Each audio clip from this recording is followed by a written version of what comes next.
The caravan of migrants stopped in southern Mexico Tuesday out of respect for a Honduran migrant who fell from a vehicle and died. The group of 7,000 to 10,000 immigrants will resume their journey to the U.S. border Wednesday morning. They still have 1,100 miles to go before reaching the southern border. CBS News correspondent Adriana Diaz is traveling with the group and filed this report. The migrants created a tarp city on their second stop into Mexico.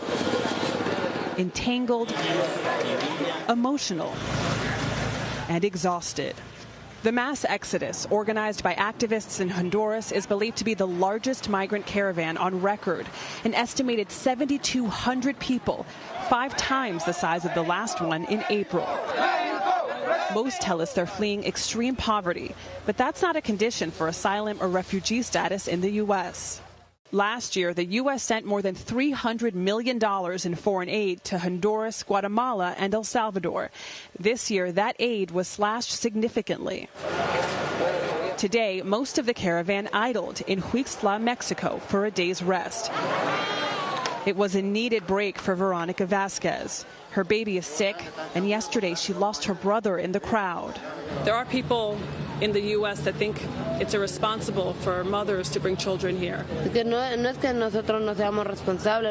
We're not irresponsible, she said. Hunger is driving us out, and you have to take risks with your children. If you don't, you'll have nothing.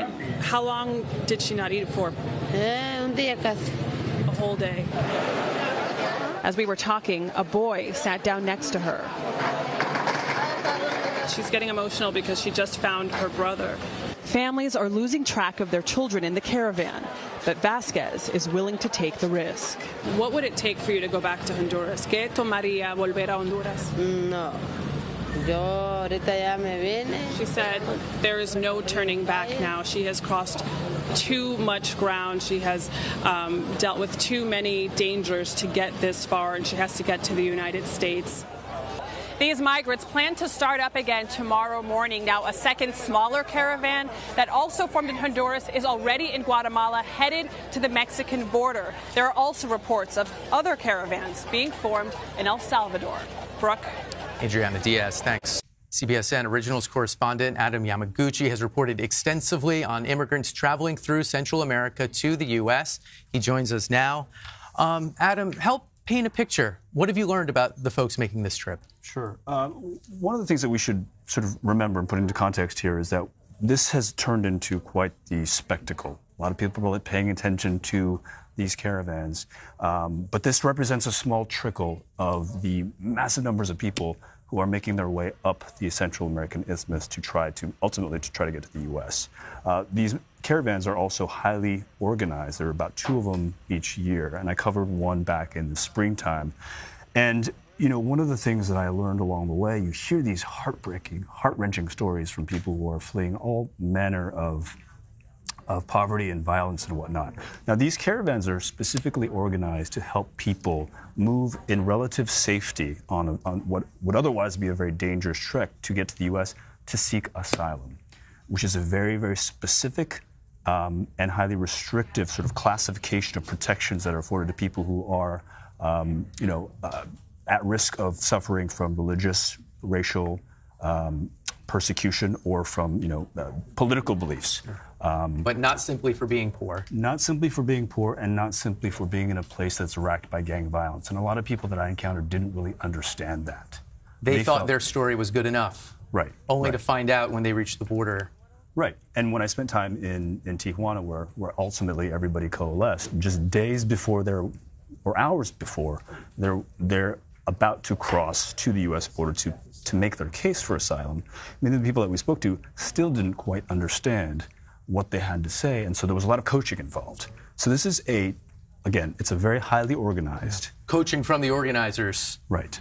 Because one false sort of, one false word or description of the conditions from which you flee can be enough for you to be immediately turned away and deported.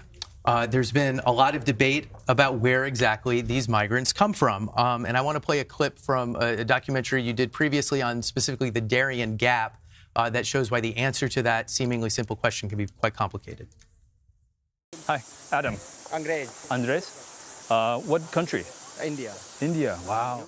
An encounter like this, a group of migrants stumbling across others, is becoming more frequent. This is a main passage that migrants traverse at the beginning of the trek.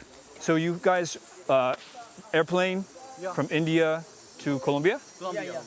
This group is a group of about 8 from Sri Lanka and India, 6,000 miles away. And they've come here specifically because they want to get into the U.S. You also spent time on that trip with a man from Iran and a man from Eritrea. Was this common, people coming from all over the world? Yeah, it's quite common. I mean, if we look at the images from this particular caravan, the vast majority, if not everybody, is from either Honduras or El Salvador, somewhere in the caravan we're seeing now. This caravan we're seeing now. However, as I mentioned, this is just a small sliver of the constant stream of people who are coming up Central America. So that you have people from all around the world. There's a stopping point, Tapachula, which has been in the news quite a bit. There's a main avenue of number of hotels and hostels for people to sort of bed down for a few days before they get their bearings to continue on the journey. And again, just like in the Darien, we saw people from all over the place. So this isn't just isolated to Central America. I think our next clip is from Tapachula, and it's from a forthcoming project, CBSN Originals, you're working on, where you follow a specific man from El Salvador all the way to the U.S. Let's take a look at that. I think one of the more surprising things that we found here is that you typically hear about migrants who make their way through Central America, cross over into Mexico illegally, and then try to get to the U.S. also illegally. But there's a whole process involved here that's completely eye-opening to me. They get here, and they wait in line. Some of these people have been here for 3-4 months, just trying to get their documentation that allows them to be in Mexico. If all else fails, they're unable to get into the U.S. This country is at least a safe, somewhat of a refuge for them. But it's a long, arduous process. They're not just skipping borders and getting into the U.S. In one fell swoop. For many, this may end up being home, and as violent as this country is, it's a lot better than what they face back home. Is this something new? Folks saying, "I'll just do the paperwork in Mexico"? Yes, in some ways. I mean, Mexico has long had a process for people seeking asylum in Mexico. But what happened back in 2014 was in the U.S., at the U.S. border, U.S.-Mexico border, we saw a surge in the number of women and children showing up from Central America. We also saw, for the first time, the numbers of people from Central America eclipse the number of people from Mexico, which is quite an embarrassing and also surprising finding for the Obama administration. And they reacted. They reacted. President Obama put on quite a bit of pressure onto Mexico and said, look, you need to do something about this before it becomes our problem at our doorstep. So we applied a lot of pressure and essentially sort of outsourced some of the dirty work involved in deporting people before they could even get to the U.S. But it also forced Mexico to reassess its asylum program and process.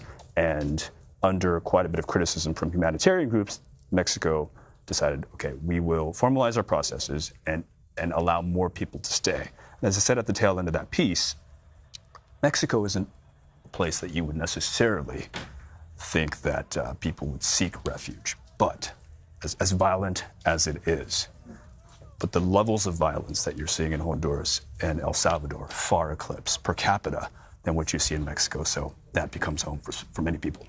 Some of the folks you've been following on this trip are now in the U.S. Have you been able to stay in touch with any of them, and what has their journey been? We've continued to stay in touch with one man that we trekked through the Darien with, and he is still, he's now sitting in San Diego. He, after spending about 7 months in immigration detention, now sits in San Diego, where he's been for about, I would say, about 9 or 10 months. Is this Shahab Shabazi? Yes, the Iranian man. Yeah, still awaiting his day in court.